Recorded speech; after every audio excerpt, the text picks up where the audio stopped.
Have you ever wondered what separates a wildly successful investment from one that just flops? It's not about luck or some secret crystal ball. It's about having a solid plan, a framework for strategic investment analysis. Think of it like a GPS for your money. It guides you, helps you spot the right turns, and avoids the dead ends. Without it, you're essentially driving blind in the complex world of finance.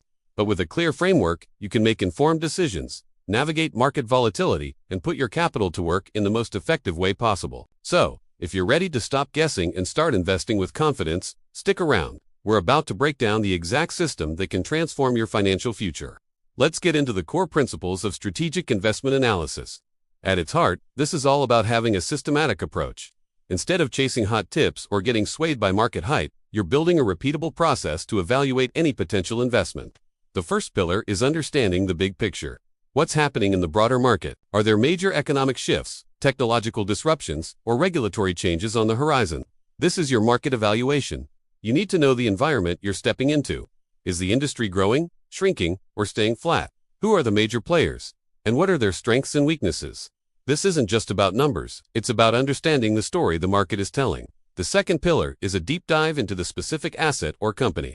This is where you put on your detective hat. You need to analyze the company's financials, its revenue, profit margins, debt levels, and cash flow. Are they healthy? Are they improving over time? But numbers only tell part of the story. You also have to assess the qualitative factors. What's the company's competitive advantage? Is it a strong brand, unique technology, or a brilliant management team? This is what legendary investor Warren Buffett calls a moat, a durable advantage that protects the business from competitors. Think about Apple's brand loyalty or Google's dominance in search. Those are powerful moats. The third pillar is risk assessment. Every investment carries some level of risk, and your job isn't to avoid risk entirely. That's impossible. It's to understand, manage, and price it correctly. What could go wrong? Could a new competitor emerge? Could consumer tastes change? Could a new regulation disrupt the entire industry? By thinking through these potential downsides, you can decide if the potential reward is worth the risk you're taking. This systematic process, market evaluation, company analysis, and risk assessment forms the foundation. It forces you to be disciplined and objective, moving you from a reactive gambler to a proactive strategist. It's this disciplined approach that helps you allocate your capital not just to good companies, but to great investments at the right price. Now, let us see this framework in action by looking at some of the greatest business minds of our time. His framework is famously centered on value investing. He doesn't care about a stock's short-term price movements. Instead, he focuses on a company's intrinsic value, what it's truly worth based on its long-term earning power. He looks for wonderful businesses with strong, durable competitive advantages, run by honest and competent managers. And most importantly, he waits to buy them at a fair price, or ideally, at a discount. His investment in Coca-Cola is a classic example. He saw a globally recognized brand with incredible pricing power and a simple, understandable business model. He bought a huge stake in the late 1980s when the market was panicking after the 1987 crash, and it became one of his most successful investments ever. That's his framework. Find a great business, understand it, and buy it at a sensible price. His framework isn't about buying existing companies at a discount. It's about identifying massive society-level problems and building innovative companies from the ground up to solve them. He uses a method called first principles thinking. Instead of reasoning by analogy, doing something because it's how it has always been. Dunny breaks a problem down to its fundamental truths and reasons up from there. With SpaceX, the problem was the exorbitant cost of space travel. The analogy was that rockets are expensive and single-use. The first principle was, what are rockets made of? Aluminum alloys, titanium, copper, carbon fiber? He calculated the cost of those raw materials and found it was only about 2% of the rocket's price. The real cost was in the manufacturing and the fact that they were thrown away. So he reasoned that if he could build reusable rockets, he could slash the cost of getting to space. That fundamental insight, born from a strategic analysis of the problem, is the entire foundation of SpaceX.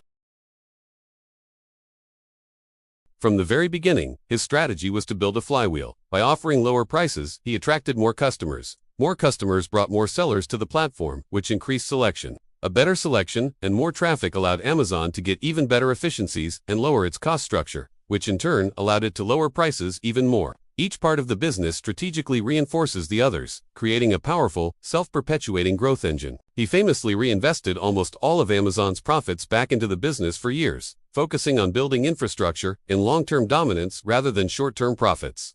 He analyzed what customers would always want: low prices. fast delivery, and vast selection, and built his entire strategic framework around delivering on those things relentlessly. Whether it's Buffett, Musk, or Bezos, you see a clear, strategic framework guiding their every move. They don't just have good ideas. They have a system for identifying and executing on great opportunities. Having a framework is one thing, but it's useless if you can't interpret the data correctly. This is where many aspiring investors stumble. They see the same numbers, the same charts, and the same news reports as everyone else, but they come to the wrong conclusions. The ability to correctly interpret economic and financial data is an essential skill that separates the pros from the amateurs. Let's take a common piece of data, a company's revenue growth. On the surface, a company with 20% year-over-year revenue growth looks fantastic, but a skilled analyst digs deeper. Is that growth organic, coming from selling more products to more customers? Or is it because they just acquired another company? Acquisition-led growth can be good, but it's not the same as strong, underlying business momentum. Is the growth profitable?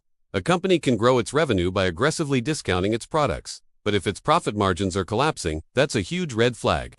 Is the growth sustainable? A one-time hit product can cause a huge spike in revenue, but what's the plan for next year? Another example is economic data, like unemployment numbers. A low unemployment rate is generally seen as a positive sign for the economy, but a strategic analyst asks more questions. Is the low unemployment rate accompanied by wage growth? If people are working but their wages aren't keeping up with inflation, consumer spending power is actually decreasing. What about the labor force participation rate? If the unemployment rate is low simply because millions of people have stopped looking for work and dropped out of the labor force, the headline number is misleading. The economy might be weaker than it appears. This skill is about understanding context and nuance. It's about connecting the dots between different data points to form a complete picture. It's knowing that a company's soaring stock price might be driven by irrational exuberance rather than solid fundamentals. It's seeing that a seemingly boring, slow-growing company might be a cash-generating machine trading at a bargain price. Being a good data interpreter means you're not just a passive consumer of information. You're an active analyst. You're constantly questioning, comparing, and looking for the story behind the numbers. This is how you spot promising opportunities that others miss and avoid the pitfalls that trap the uninformed. So, let's bring it all together.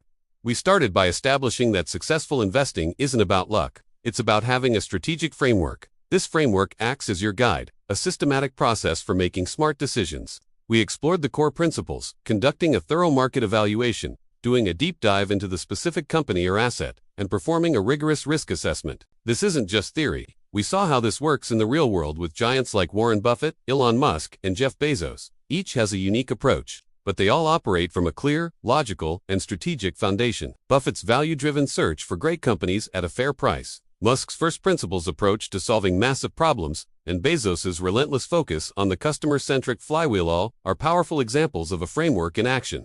Finally, we emphasize the crucial skill of data interpretation. The data is available to everyone, but the ability to see the story behind the numbers, to understand the context and nuance, is what truly gives you an edge. It's what helps you distinguish a genuine opportunity from a tempting but ultimately dangerous trap. Building and refining your own investment analysis framework is a journey. It takes time, practice, and a commitment to continuous learning, but it is the single most valuable tool you can develop for achieving long-term financial success. It empowers you to move beyond speculation and into the realm of strategic, informed decisions. You'll learn to trust your analysis, not the noise of the market. You'll build a portfolio based on conviction, not on hype. This is how you build real, lasting wealth. Thank you so much for watching. I hope this breakdown has given you a clear and actionable path forward. If you found this valuable, please give this video a thumbs up and consider subscribing for more content on smart investing and financial strategy. Let me know in the comments what your biggest takeaway was, or if you have a framework you already use. I'd love to hear from you.